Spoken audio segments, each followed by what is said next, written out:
भारत की ऊर्जा ज़रूरत की रीढ़ कौन है? कौन सी कंपनी अंधेरे को रोशनी में बदलते हैं और हर रोज़ करोड़ों घरों तक बिजली पहुंचाते हैं? जी हाँ, मैं बात कर रहा हूँ एनटीपीसी के बारे में। लेकिन क्या सिर्फ बिजली बनाना ही इस कंपनी का बिजनेस है, या इसके पीछे छुपा है एक विशाल कॉरपोरेट कंपनी और एक बेहतरीन मैनेजमेंट? आज वही यही सारी चीज़ को मैं आप लोगों के साथ डिस्कस करूँगा। तो पहले देखते हैं कि कंपनी कब तैयार हो, कंपनी का फॉर्मेशन हुआ है कब, कौन सा बिजनेस किसकी बिजनेस में है। उसके बाद उसका फाइनेंशियल एनालिसिस भी करते हैं। तो पहले तो अगर आप फिन स्कूल में नए हो तो अब लोग फिन स्कूल को ज़रूर सब्सक्राइब कर लेना और बेल आइकन को भी हिट कर लेना, जैकि आप लोगों को नया वीडियो का नोटिफिकेशन आते हैं। तो चलिए मेन टॉपिक के आते हैं। तो एनटीपीसी जो एक इलेक्ट्रिक जनरेशन कंपनी जिसका नाम है national thermal power corporation limited, इसका सब्सिडाइज और एसोसिएशन है जेपी ग्रुप्स के साथ, और जिसका मेन काम है sale of bulk of power and state power utilities. मतलब जो स्टेट पावर से होते हैं उनको ये बिजली सप्लाई देते हैं, पावर सप्लाई देते हैं।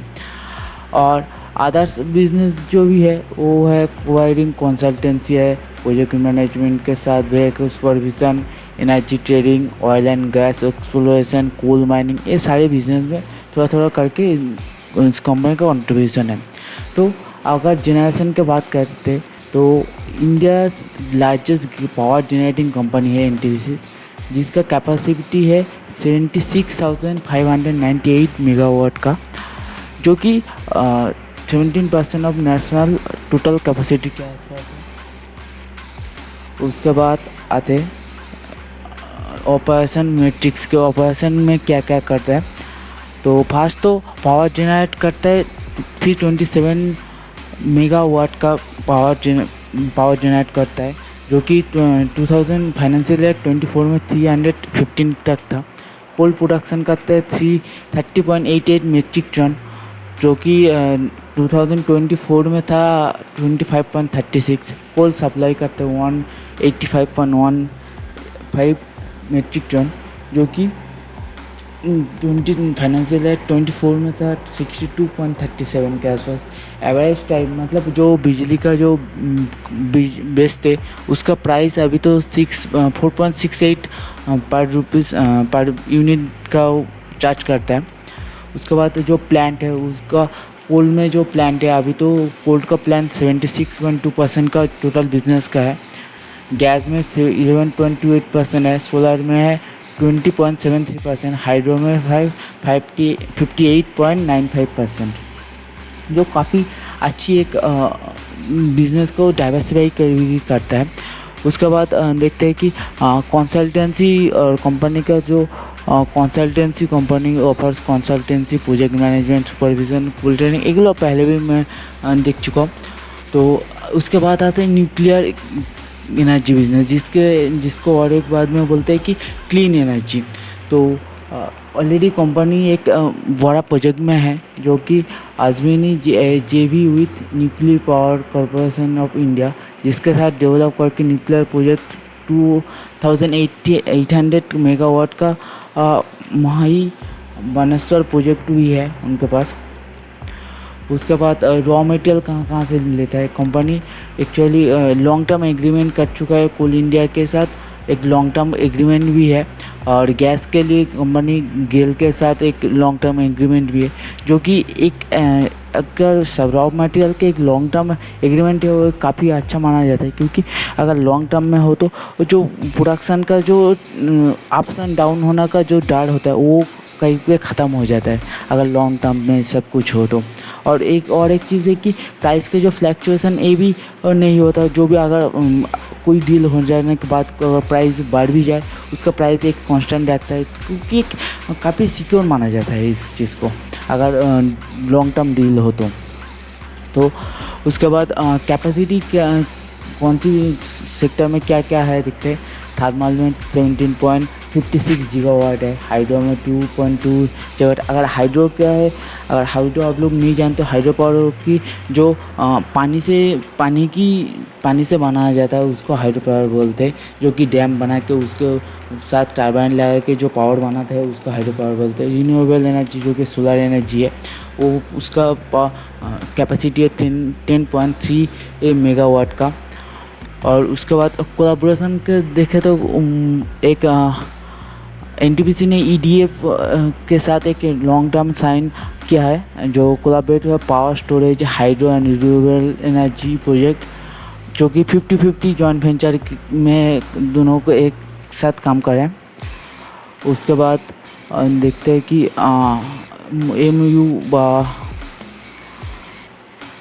एमयू किस के साथ है। एक छत्तीसगढ़ में टोटल एनटीपीसी ग्रुप ने 96,000 करोड़ का एक इन्वेस्टमेंट प्लान किया। उसमें से कौन सी सेक्टर में क्या क्या प्लान किया है?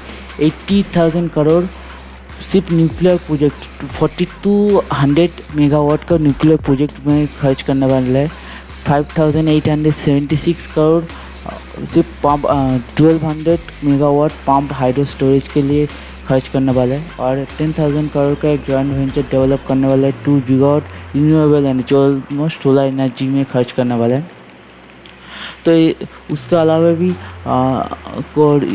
अदर साइड में गवर्नमेंट मध्य प्रदेश में भी एक ग्लोबल समिट में एमयू प्लीज साइन किया है, जिसमें 2 लाख करोड़ का इन्वेस्टमेंट करेगा।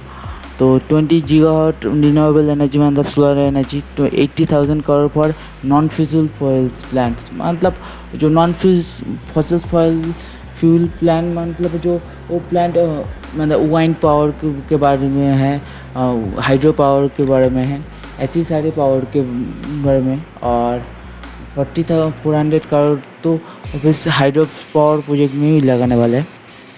तो कंपनी के एक ओवरऑल लुक देखें तो कंपनी का एक प्लानिंग है कि आज सामने बहुत ज़्यादा इन्वेस्ट करने की एक प्लानिंग करके रखा है कंपनी ने। उसके बाद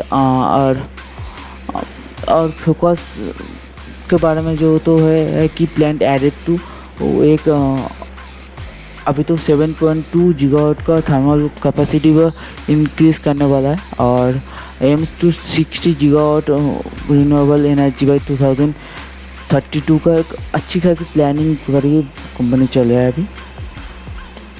तो और उसके बाद फाइनेंशियल देखते हैं कि कंपनी का मार्केट कैप क्या है, कितना। कंपनी के टोटल मार्केट कैप देखें तो 3,33,032, जो कि एक लार्ज कैप के अंदर आता है। उसका पी चल रहा है 15, जो कि काफ़ी अच्छा पी माना जाता है, क्योंकि अप टू 30 तक एक अच्छे पी माना जाता है प्राइस टू अर्निंग रेशियो को बोले तो। और डिविडेंड 2.23% एवरेज टाइप का चलता है। रिजर्व है 1,58,000, अच्छी खासी रिज़र्व है कंपनी के पास। मतलब अगर रिज़र्व का देखो तो जो कंपनी का है उसका लगभग आधा ही रिज़र्व है। लेकिन इसका एक नेगेटिव पॉइंट भी है, जो कि इसका डेट ये बहुत ही बड़ा है। लगभग कंपनी का 70% तक जितना कैंडिडेट का है उसका 70% डेट है। तो एक कॉशस वाली बात है। लेकिन इस बिज़नेस में, जो कि एक हाई इन्वेस्टमेंट बिज़नेस है, जिसका माइनिंग है, पावर प्लांट है, और हाइड्रो पावर का प्लान है, न्यूक्लियर पावर के प्लांट है, तो इनके लिए एक कैपिटल को ज़्यादा इन्वेस्ट करना पड़ता है। तो इसका डेप्थ थोड़ा ज़्यादा होना अदर्स कंपनी के लिए बुरा है, लेकिन इसके लिए अच्छा माना जा सकता है। उसके बाद यदि अगर सेल्स ग्रोथ देखें तो 6.4% के आसपास है। प्रॉफिट ग्रोथ 7 पे, मतलब सेल्स ग्रोथ मतलब टॉप लाइन भी ग्रो कर रहा है और बॉटम लाइन भी ग्रो कर रहा है। तो आप देखते हैं बाकी रेशियो के बारे में। तो कि अगर मैं चार्ट पैटर्न को देखूं, चार्ट पैटर्न आप देख रहे हो कि अगर लॉन्ग टर्म में देखें, एक बार यहाँ से एक बार उठा था, उठने के बाद बहुत सारे दिन ऐसे कंसोलिडेशन ट्रेड में था। उसके बाद फिर से जंप किया, यानी कि ऊपर एक हाई टच किया, करने के बाद फिर कुछ नीचे आया, फिर अभी कंसोलिडेशन ट्रेड में ही है। तो ठीक है,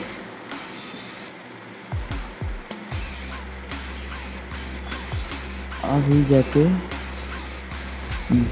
तो प्रोज एंड कॉन्स। अब जाके फाइनेंशियल रिजल्ट के बारे में देखते हैं। तो क्वार्टर रिजल्ट के देखते, क्वार्टर रिजल्ट में कैसा क्या है। तो सेल्स में है क्वार्टर रिजल्ट 45,000 के आसपास सेल है, जो कि 45,000 के सेल है। अगर quarter year on year basis से देखें तो आगे है, बड़ा है कुछ। और प्रॉफिट के बारे में देखें तो 11,000 जो वो की बड़ा है quarter on quarter basis, sorry year on year basis है। और इस बिज़नेस में एक अच्छा पॉइंट कि ऑपरेटिंग मार्जिन देखिए 30%, जो कि काफ़ी अच्छा होता है। मतलब जो कैपेक्स इन्वेस्ट करता है, जो कैपेक्स इन्वेस्ट लगाता है, उसका से 30% तक प्रॉफिट आता है, जो कि काफ़ी अच्छा माना जाता है। अदर्स इनकम में 1,000, इंटरेस्ट पे किया 2,074 और डिप्रिसिएशन 4,038। और सब मिला के, सब काट कूट के कितना होता है देखते हैं। प्रॉफिट बिफोर टैक्स देने के पहले प्रॉफिट हुआ था लगभग 72,200 और नेट प्रॉफिट बना है 5,100, जो कि अगर ईयर ऑन ईयर बेसिस से देखें तो नेट प्रॉफिट थोड़ा घट चुका है।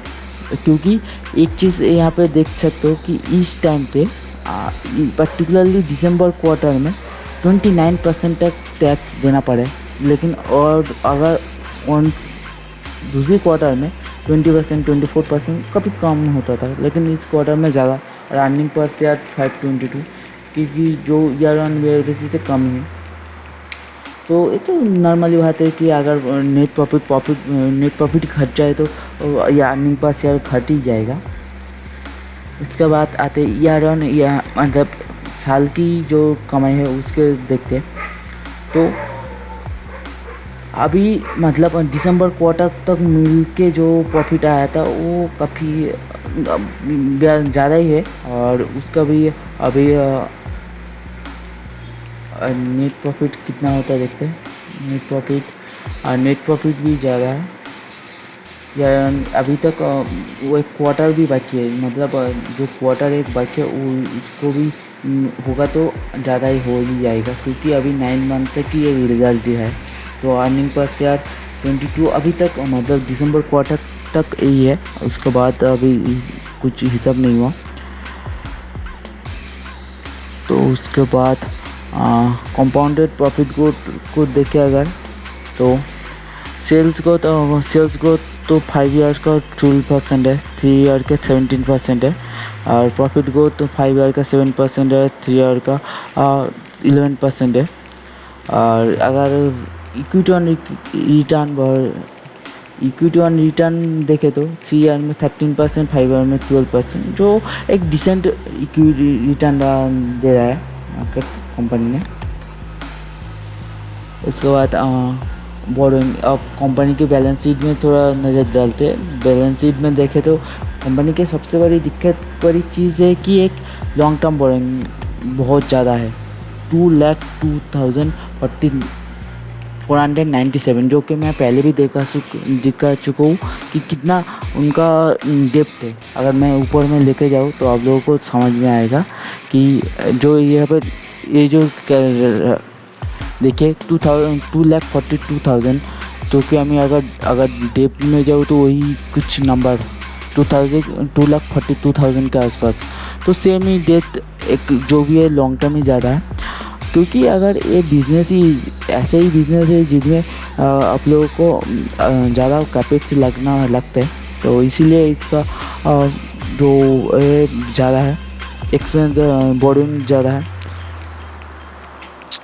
और अगर बैलेंस शीट में एसेट में तो सबसे ज़्यादा एसेट जो प्लांट मशीनरी, जो कि एक्चुअली जो टोटली तो पावर सेक्टर में मशीन्स वैसे लगते हैं, तो इसीलिए इसका मशीनरी ज़्यादा होता है, जो कि एक अच्छी होता है।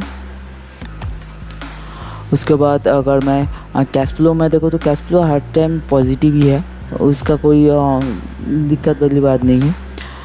और इनमें कैश कन्वर्सन सर्कल 68 के पास है। और आप जो कि इंटरेस्टिंग पार्ट है, लेकिन एक चीज़ आप देखिए कि कंटिन्यू प्रोमोटर का होल्डिंग एक सेम है, और उससे साथ साथ फॉरेन इन्वेस्टर जो कि FII, उसका भी स्टेक दिन ब दिन बढ़ रहा है, हर रोज़ बढ़ रहा है। और डोमेस्टिक जो है पहले बेसी था, लेकिन अब थोड़ा कम गया है, घट गया है, लेकिन तब काफ़ी डिसेंट है। 27% ही बहुत ही अच्छा पोर्शन माना जाता है। और पब्लिक जो देख सकते हो कि 3.7।